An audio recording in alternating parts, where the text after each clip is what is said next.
kita harus memiliki keberanian iman untuk menyelesaikan panggilan Tuhan dalam hidup kita. Dan belajar untuk tidak terganggu dengan apa kata orang. Karena akan tetap ada yang tidak setuju. Kalau saudara mau seluruh dunia setuju mendukung panggilan saudara, saudara tidak hidup di dunia nyata. Ya, kita harus belajar dewasa. Tidak akan ada orang sepenuhnya setuju dengan kita. Tidak akan ada orang yang mendukung panggilan Tuhan dalam hidup kita sepenuhnya. Kenapa? Karena memang Tuhan yang memanggil kita.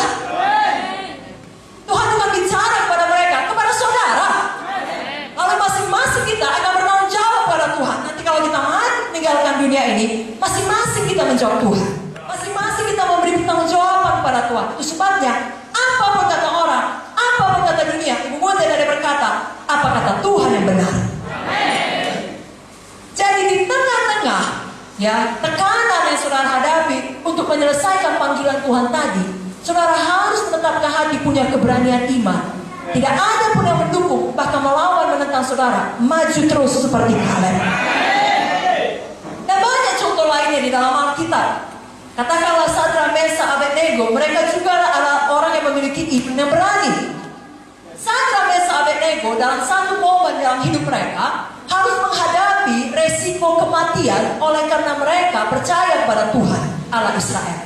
Tapi apa jawab mereka? Dalam Daniel 3 ayat 17-18 dikatakan, jika Allah yang kami puja sanggup melepaskan kami, maka ia akan melepaskan kami dari perapian yang menyala-nyala itu dan dari dalam tanganmu ya Raja. Perhatikan ayat 18. Tetapi seandainya tidak, hendaklah Tuanku mengetahui ya Raja, bahwa kami tidak akan memuja dewa Tuanku dan tidak akan menyembah patung emas yang Tuanku dirikan itu. Inilah dia keberanian iman.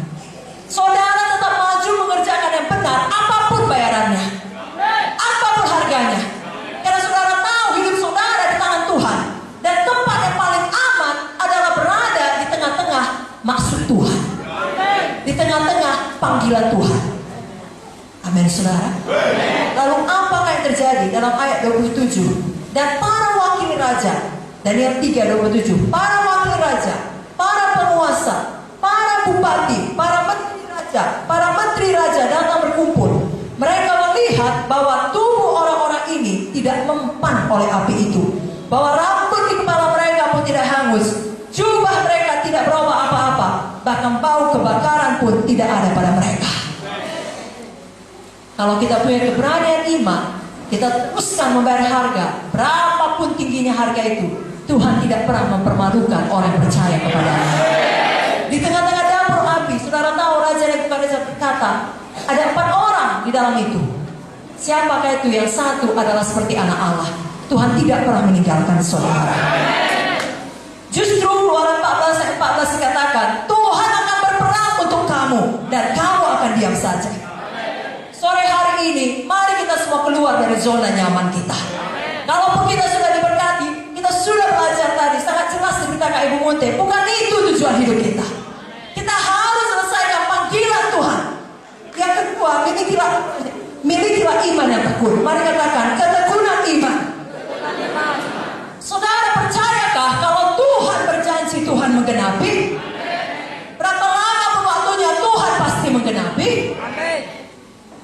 Dalam hal Kaleb, Tuhan tidak menggenapinya sebulan kemudian, setahun kemudian, bahkan tidak 5 tahun kemudian. Mari lihat berapa lama Kaleb mendapatkan janji Tuhan. Yosua 14, saya bacakan mulai dari ayat 7-15. Aku berumur 40 tahun. Berapa tahun Bapak Ibu Saudara?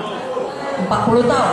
Ketika aku disuruh Musa hamba Tuhan itu dari Kades Barnea untuk mengintai negeri ini, dan aku pulang membawa kabar kepadanya yang sejujur-jujurnya. Sedang saudara-saudaraku yang bersama-sama pergi ke sana dengan aku membuat tawar hati bangsa itu. Aku tetap mengikuti Tuhan Allahku dengan sepenuh hati. Pada waktu itu Musa bersumpah katanya, sesungguhnya tanah yang diinjak oleh kakimu itu akan menjadi milik pusakamu dan anak-anakmu sampai selama-lamanya. Sebab engkau tetap mengikuti Tuhan Allahku dengan sepenuh hati. Jadi sekarang sesungguhnya Tuhan telah memelihara hidupku seperti yang dijanjikannya. Kini sudah 45 tahun lamanya. Berapa lama Bapak Ibu Saudara? 45 tahun. Sejak diucapkan Tuhan firman itu kepada Musa, Dan selama itu orang Israel mengembara di padang gurun. Jadi sekarang telah berumur 85 tahun aku hari ini. Pada waktu ini aku masih sama kuat seperti pada waktu aku disuruh Musa. Seperti kekuatanku pada waktu itu, demikian kekuatanku sekarang untuk berperang dan untuk keluar masuk. Oleh sebab itu berikanlah kepada aku pegunungan yang dijanjikan Tuhan pada waktu itu. Sebab kau sendiri mendengar pada waktu itu bahwa di sana ada orang enak dengan kota-kota yang besar dan berkubu. Mungkin Tuhan menyertai aku sehingga aku menghalau mereka seperti yang difirmankan Tuhan. Lalu Joshua memberkati Kaleb bin Jefune dan diberikannya Hebron kepadanya menjadi milik pusakanya. Itulah sebabnya Hebron menjadi milik pusaka Kaleb bin Jefune orang Kenas itu sampai sekarang ini, karena ia tetap mengikuti Tuhan Allah Israel dengan sepenuh hati. Nama Hebron dahulu ialah Kiryat Arba. Arba ialah orang yang paling besar di antara orang enak, dan amalah negeri itu berhenti berperang. Jadi Kaleb bukan hanya punya keberanian iman. Tahu saudara berapa beraninya Kaleb beserta dengan Joshua? 2 orang melawan 2 juta. Jangan saudara pikir 2 orang melawan 10 orang.